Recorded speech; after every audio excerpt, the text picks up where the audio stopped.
There's a voice in your head right now. It never stops. It's been talking your entire life, commenting, judging, analyzing, planning, worrying. Am I doing this right? They probably think I'm stupid. I should have said that differently. What if this goes wrong? I'm not good enough for this. Non-stop commentary, like a radio you can't turn off. And here's what nobody told you. That voice? That's not you. You think it is. You've been listening to it for so long, you assume that's who you are. Your thoughts, your inner dialogue, your mental chatter. That must be me, right? Wrong. If that voice was you, then who's listening to it right now? Who's aware of the thoughts? Who notices when your mind is racing or when it finally gets quiet? There's something else here, something deeper, something that's been watching this whole time. And once you see it, you'll never see yourself the same way again. Most people go their entire lives completely identified with that voice. They think they are their thoughts.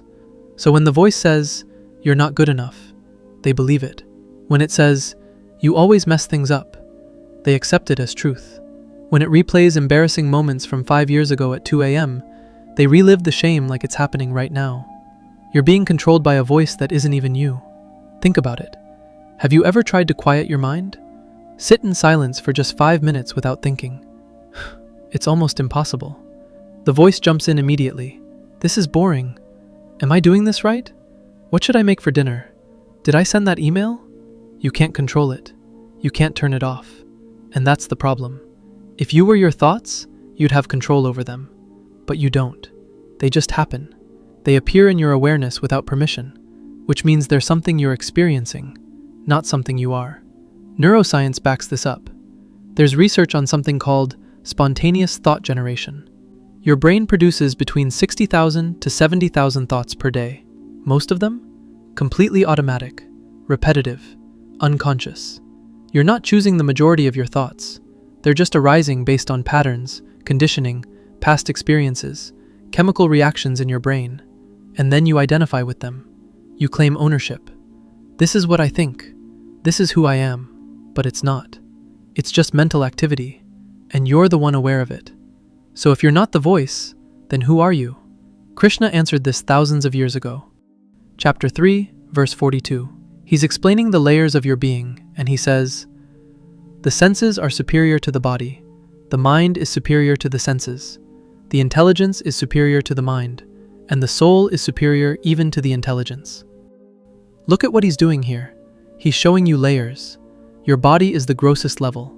Above that, your senses, your ability to perceive.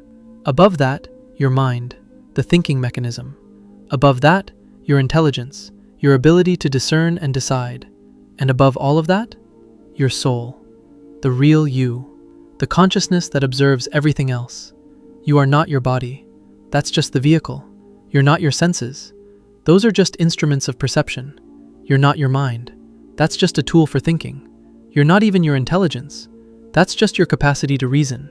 You're the consciousness experiencing all of it, the awareness behind it all. That voice in your head? That's the mind. Just one layer. And you've been mistaking it for your identity. But the real you is what hears the voice, what watches the thoughts come and go, what remains when everything else changes. Your body changes every 7 years, completely new cells. You're not the same physical form you were a decade ago. Your mind changes constantly. Beliefs you held at 15, you laugh at now. Opinions shift. Perspectives evolve. Your intelligence develops. You learn. You grow. You understand things you couldn't grasp before. But that awareness? That's been the same your whole life. The you that was aware at 5 years old is the same you that's aware right now. It hasn't aged. It hasn't changed. It's just been here, watching, experiencing, witnessing. That's your true self. And most people never recognize it because they're too busy identifying with the layers on top. Here's why this matters more than you realize. When you think you are the voice, you're at its mercy. It tells you you're worthless, you feel worthless. It tells you everyone's judging you, you live in fear. It replays your failures on loop, you stay stuck in the past. But when you recognize you're the awareness, not the voice, everything shifts. The voice can say whatever it wants. You just observe it. Oh, there's that thought again, interesting. It loses its power because you're not taking it as absolute truth anymore. You're just watching it, like you'd watch clouds pass by.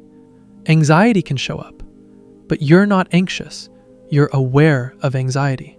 There's space between you and the feeling. Fear can arise, but you're not afraid. You're witnessing fear happen in your system. That space, that's freedom. If this is landing, if you're starting to see the difference between the voice and the real you, stay here. Subscribe, not for content, but because you're ready to stop being controlled by your thoughts and start living as the consciousness beneath them. So how do you actually live from this awareness instead of the voice? Start noticing. Throughout your day, when that voice gets loud, when it's criticizing you or catastrophizing or comparing, pause. Don't fight it. Don't try to change it. Just notice it. There's that voice saying I'm not good enough. There's that thought telling me I should be further along. There's that fear talking about the future. Label it. Create distance. You're not saying the thought is wrong. You're just recognizing it's a thought, not reality. It's mental activity you're aware of, not who you are. The more you practice this, the more you'll notice something incredible. The voice loses its grip. Thoughts still come, yeah, but they don't control you anymore. You can hear them without believing them. You can feel emotions without being consumed by them. You start living from that deeper place, the awareness, the consciousness Krishna was pointing to. And from that place, you make better decisions. Because you're not reacting to every thought and feeling. You're responding from clarity, from that intelligence Krishna mentioned, guided by something deeper than mental chatter. You stop being a puppet to your mind. You become the one holding the strings. Here's what changes when you live from this understanding. You stop being so hard on yourself. That voice can still criticize, but you recognize it's just a pattern, not truth. You don't have to believe every negative thought about yourself. You become less reactive. Someone says something that would have triggered you before, and yeah, there's that initial reaction, but you catch it. You see it arising. And in that seeing, you have choice. You're not enslaved to automatic responses anymore. You stop living in your head. Most people are trapped in there, replaying the past, rehearsing the future, never actually present. But when you recognize you're the awareness, you drop into now, this moment, where life actually happens. You connect with people differently. You're not stuck in your own thoughts during conversations. You're actually present, listening, seeing them, and they feel that. Real connection becomes possible because you're not performing anymore. You're just here. You start seeing others the same way Krishna described, not as their thoughts, their behaviors, their mistakes, but as that same consciousness underneath, just lost in their own mental chatter, identified with their own voice. It changes everything. Judgment falls away. Compassion arises naturally, because you know what it's like to be trapped in the mind, and you know that's not who they really are. Look, you've spent your whole life thinking you're the character your mind created, the story it tells, the commentary it provides, and that character feels so real, so solid, so permanent, but it's not. It's just mental activity, a stream of thoughts you've been identifying with.